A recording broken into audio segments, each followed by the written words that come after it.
मेरी नृत्य शिक्षा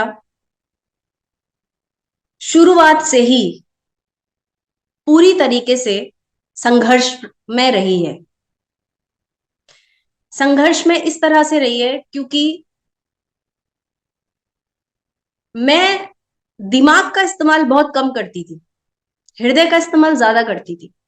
लेकिन जब मैं कथक केंद्र में मैंने एडमिशन लिया तो वहां चीजें मेरे लिए बहुत मुश्किल थी, आसान नहीं थी।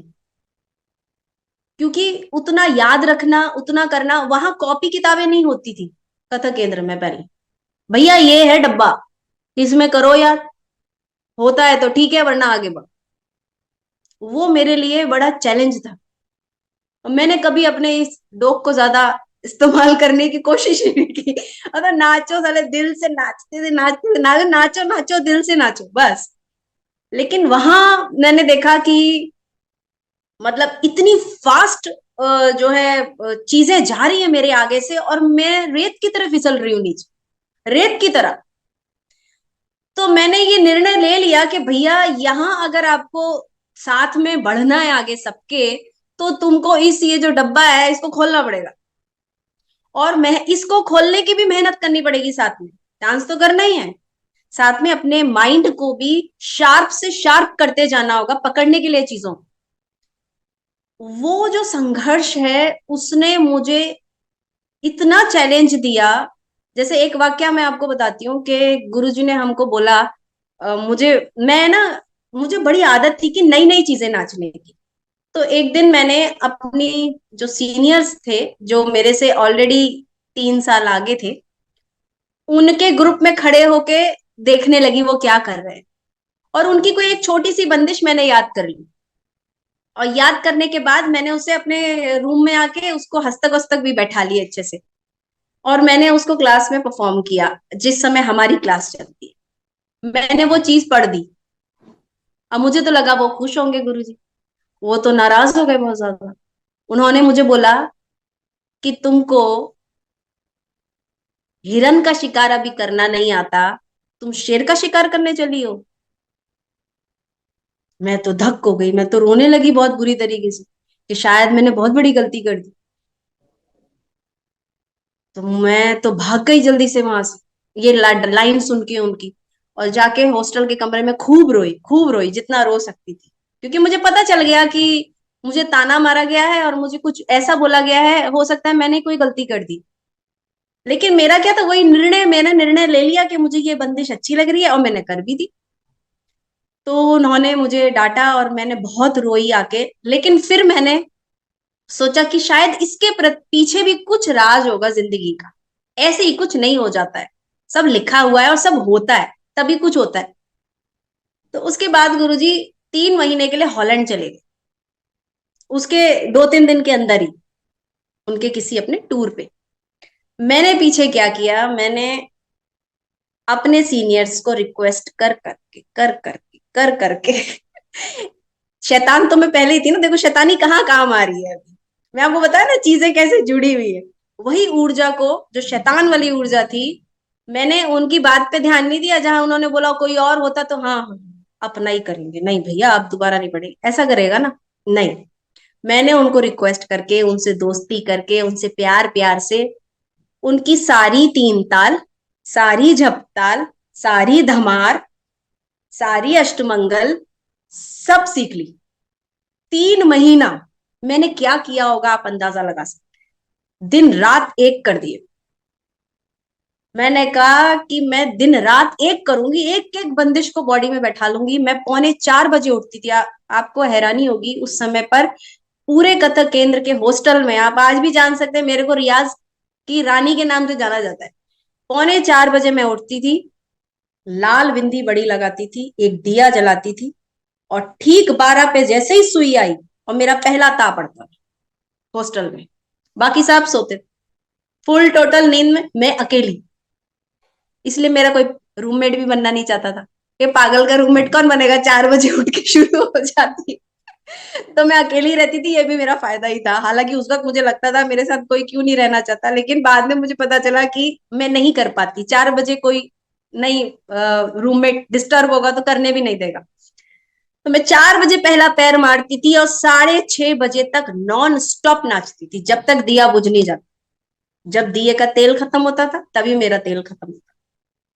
फिर मैं वो भगवान की चाय थी, पाई भगवान की चाय दुकान, वहां जाके धीरे धीरे पसीने में तर होके और मैं जाके चाय और एक मठरी खाती। ये मैंने, और फिर शाम को भी उतना ही, फिर क्लास भी दिन में उतनी ही। तो मैंने 3 महीने में जो अपना किया है ना, मैं बता नहीं सकती आप। जब गुरुजी लौट कर आए 3 महीने बाद, तो मेरा और मेरे सीनियर्स का ग्रुप एक हो गया। एक साथ ही नाचते थे हम, अब हम सब नाचते थे एक साथ। अब उससे नीचे पे बात ही नहीं होती थी। अब मैं अपना अलग नाचती थी, उनके साथ अलग नाचती। तो मेरी जिद्दों ने मुझे बहुत स्ट्रगल जरूर करवाया है, लेकिन दिया बहुत है। अब जो वो 3 महीने मैंने अपने साथ किया है ना, वो मैं जिंदगी भर बैठ के खा रही हूँ, जिंदगी उसी का खा रही हूँ। वो जो 3 महीने में अपनी गुरु खुद बनी, मैंने स्वयं को शिक्षा दी, स्वयं को, उसी का आज तक मुझे खुशी है कि वो जो 3 महीने, लेकिन मैं उसका दारो मदार और उसका धन्यवाद अपने गुरु को भी देती हूँ कि ना वो मुझे वैसा बोलते, छेड़ते मुझे पिंच करते, ना मैं अपने सीनियर्स की कड़ी में पास आउट भी उनके साथ ही हुई हूँ। और कोई ये नहीं जानता है कि जो मेरे बैचमेट थे उनके साथ गुरुजी ने मुझे काफी परफॉर्म भी किया है हमने, अब फिर हम एक ही हो गए, एक ही लेवल पे आ गए। कोई नहीं जानता कि वो मेरे 5-5 साल सीनियर है। मैं तो 5 साल बाद आई हूँ, लेकिन मेहनत से, अपने संघर्ष से, और मुझे जिद, जो मेरी जो ढीठ पना जिद पना था, वो मैंने पूरा सही जगह पे इस्तेमाल किया। और उसके बाद फिर मैं अपने सीनियर्स के साथ ही नाची, परफॉर्म की, सब एक हो गया सारा। फिर उसके बाद में तो जैसा आपने कहा कि प्रोफेशनली कब लिया मैंने, जब, क्योंकि मुझे कुछ और आता ही नहीं था। जब मुझे कुछ और आता ही नहीं है तो मैं सोचूंगी कैसे किसी और चीज के बारे में।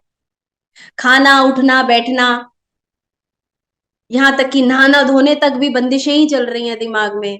नाच ही नाच, नाच ही नाच, उसके अलावा और कुछ नहीं था, होता था, मैं ब्लैंक होती थी। अगर ट्यूशन भी जा रही हूँ तो खैर लोग सुनेंगे तो पागल बोलेंगे, लेकिन आज मैं जिस वजह पे से हूँ वो उस पागलपन की वजह से ही यहाँ पर हूँ मैं अपने ट्यूशन भी जाती थी तो मैं ये संकल्प लेती थी कि इस गेट से, कथक केंद्र के गेट से मैं बाहर निकलूंगी, और इस कथक केंद्र के गेट के अंदर आने तक आज मुझे तीसर जाति का रियाज करना है। तो पैर पहला बाहर आया, तगिट दिगिट तगिट दिगिट तगिट दिगिट तगिट दिगिट तगिट दिगिट तगिट दिगिट तगिट दिगिट तगिट दिगिट तगिट दिगिट तगिट दिगिट। अब सोचिए मैं 2 घंटे बाद अंदर आऊंगी और उसमें 1 घंटा ट्यूशन लूंगी। तो 1 घंटा कंटिन्यू मैं बोल रही हूँ, पढ़ंत का रियाज कर रही हूँ, मेरे पास पढ़ंत का रियाज का टाइम नहीं होता, तो मैं ऐसे रियाज करती थी। बस में कई बार होते थे, लोग बोलते थे, इशारा करते थे, पागल है, क्या बकबे, बेचारी पागल है, बोलते थे, मैं सुन भी लेती थी, लेकिन मैं अपने काम में लगी। फिर एक दिन खंड जाति का तक तक तक तक तक तक तक तक तक तक तक तक तक तक तक तक ये करते हुए ही जाना है। और जैसे ही दायां पैर फिर अंदर जाता था तब बंद होता था, उससे पहले बंद नहीं होगा। मैं संकल्पों को पे बहुत श्रद्धा थी मेरी। संकल्प, छोटे छोटे संकल्पों से मैंने अपने आप को बहुत बढ़ाया है। व्रत, जैसे कहते हैं ना, व्रत उपवास, तो मैं इस तरीके के संकल्पों की शक्ति से जो है बहुत कुछ सीख पाई। बहुत कुछ, पढ़ंत से लेके अपने पैर के फुटवर्क से लेके चक्कर, मैं 1-1 हजार चक्करों का रियाज करती थी आंगन में खड़े होके हॉस्टल में। एक एक चक्कर, 1000 चक्कर का। मैं सोचती थी मैं गिर जाऊंगी चलेगा, लेकिन 1000 लेने हैं, 1000 चक्करों का रियाज। तो मैं आज जो भी हूं, मेरे रियाज के दम पे, रियाज के दम, मैं अपने आप को खुद बहुत ट्रेंड किया है। मुझे किसी ने उंगली पकड़ के नहीं सिखाया है, ना ही दूध की बोतल मुंह में लगा के आराम से पड़े हो कि कथक आ गया मुझे। मुझे कथक बहुत महंगा पड़ा है, बहुत महंगा। मैंने बहुत अपने आप को झोंका है उसको। अब जिसमें झोंक ही दिया तो प्रोफेशनल तो लेना पड़ेगा ना उसको, फिर रोटी भी तो खानी है ना आगे। अब जिससे जो आता है उसी से तो खाएंगे। तो इसलिए मैंने उसको प्रोफेशनली भी लिया, लेकिन प्रोफेशनली लेने के बाद भी जो नृत्य की एक पूजा होती है वो मैंने नहीं छोड़ी। मैंने कभी भी पैसे को, प्रोफेशन को अपने डांस के आगे नहीं आने दी। कभी भी नहीं। तो नृत्य करते करते ही ये डिसाइड हुआ कि आगे भी नृत्य ही करना है।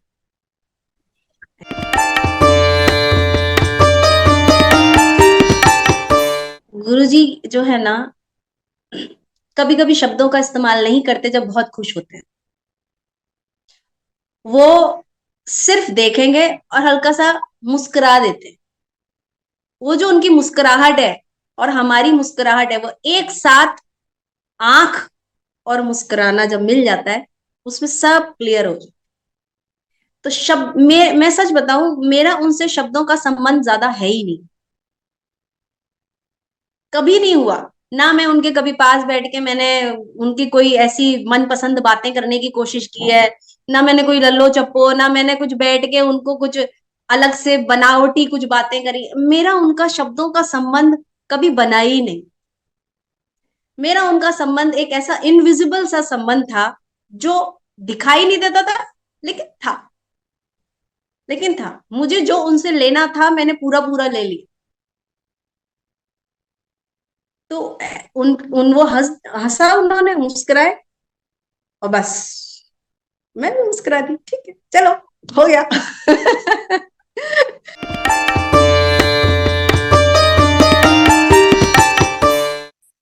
मेरे दिल के करीब ना, मेरे पास बहुत ज्यादा कुछ नहीं है, इसलिए मैं जल्दी जवाब दे देती हूँ। बहुत ज्यादा कुछ है नहीं जिसमें सोचना ज्यादा पड़े। कट टू कट है सब चीज मेरी जिंदगी, और वो मैंने पूरी पूरी जी है, इसलिए मुझे ज्यादा याद भी नहीं करना पड़ता, क्योंकि वो अंदर है मेरे। तो इसलिए शब्द जवाब आपको यूं ही मिलेगा।